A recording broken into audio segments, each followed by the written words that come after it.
T twenty বিশ্বকাপ খেলা হয়নি। পাক্কা ৩ মাসের বেশি সময় পর আন্তর্জাতিক ক্রিকেটের ময়দানে নামতে যাচ্ছে বাংলাদেশ। গত বছর ২ ডিসেম্বর চট্টগ্রামে আয়ারল্যান্ডের বিপক্ষে খেলা টি-টোয়েন্টি ম্যাচটাই সবশেষ।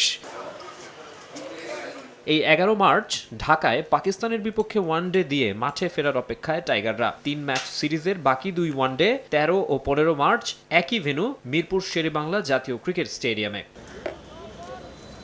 ৩ মাস পর ইন্টারন্যাশনাল ক্রিকেট খেলতে যাওয়া বাংলাদেশের ওডিআই এর বিরতি আরও লম্বা সময়ের। গত বছরের ২৩ অক্টোবর ওয়েস্ট ইন্ডিজের বিপক্ষে সবশেষ ওডিআই এ মাঠে নেমেছিল টাইগাররা। প্রায় ৫ মাস পর 50 ওভার ক্রিকেটে নামতে যাওয়া দলের কাছে কতটুকু প্রত্যাশা করা যায়? ইন্টারন্যাশনাল ক্রিকেটটা টাফ। পাকিস্তান অবশ্যই একটা টাফ টিম, একটা সিস্টেমের বাইরে ছিল বাংলাদেশ অনেকদিন, ইন্টারন্যাশনাল ক্রিকেটের সিস্টেমের বাইরে ছিল, ঠিক না?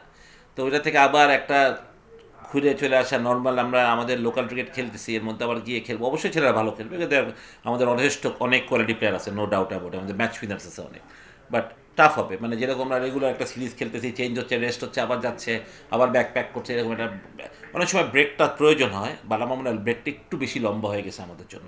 ২০২৭ বিশ্বকাপে সরাসরি কোয়ালিফাই করতে মেলাতে হবে সমীকরণ, কিন্তু এই ফরম্যাটটায় ছন্দে নেই দল। অধিনায়ক মেহেদী হাসান মিরাজও নিজেকে হারিয়ে খুঁজছেন। ভাগ্য ফেরাতে পাকিস্তানের বিপক্ষে গুরুত্বপূর্ণ সিরিজের দলে আনা হয়েছে বেশ কিছু পরিবর্তন।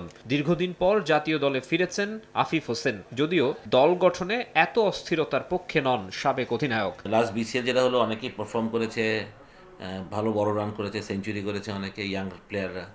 তো বাট যেটা হচ্ছে কি, যে আপনি একটা পারফরমেন্স দুইটা পারফরমেন্স দেখেই নিয়ে নেওয়াটাও ঠিক হবে না, একটু সময় নিয়ে নেওয়া। ইয়াং প্লেয়ারদের ক্ষেত্রে আমি বলবো যে একটু প্রুভ করে একটু নিয়ে আসতে ভালো, কারণ আমাদের একটা মোটামুটি সেট টিম আছেই ওয়ানডেতে মোটামুটি। অবশ্যই আফিফ এক্সপিরিয়েন্স প্লেয়ার, ডেফিনেটলি ও টিমে আসাটা অন্যায় কিছু হবে না, বাট আমার মনে হয় যে বেশি এক্সপেরিমেন্ট না করাটাই আমার মনে হয় যে বেশি ভালো হবে। সাকিব আল হাসানকে কেন্দ্রীয় চুক্তিতে রাখার প্রস্তাব দেয়া হচ্ছে। বিসিবি পরিচালক আসিফ আকবরের এমন কথার পর থেকে গুঞ্জন উঠেছিল পাকিস্তানের বিপক্ষে সিরিজ দিয়েই লাল সবুজ জার্সি গায়ে ফিরতে পারেন সাবেক বিশ্বসেরা অলরাউন্ডার, কিন্তু বাস্তবতা যে ভিন্ন। আগে সাকিবের কেসগুলোকে ঠিক করতে হবে না। সাকিব কীভাবে ক্রিকেট খেলবে এই দেশে? কেস নাই, যে ছেলের ঘাড়ের উপরে এতগুলো কেস ঝুলছে, সে দেশে আসলে যে অ্যারেস্ট হবে না, how do you know that? ঠিক না, এটা কোনো গ্যারান্টি আছে? তো যে ছেলে অ্যারেস্ট হবে, জেলে যাবে, সে ছেলে ক্রিকেট খেলবে কীভাবে? সুতরাং এটা একটা আমার মনে হয় শাক দিয়ে মাছ ঢাকার মতন কথা ছিল, সত্যি কথা বলতে গেলে।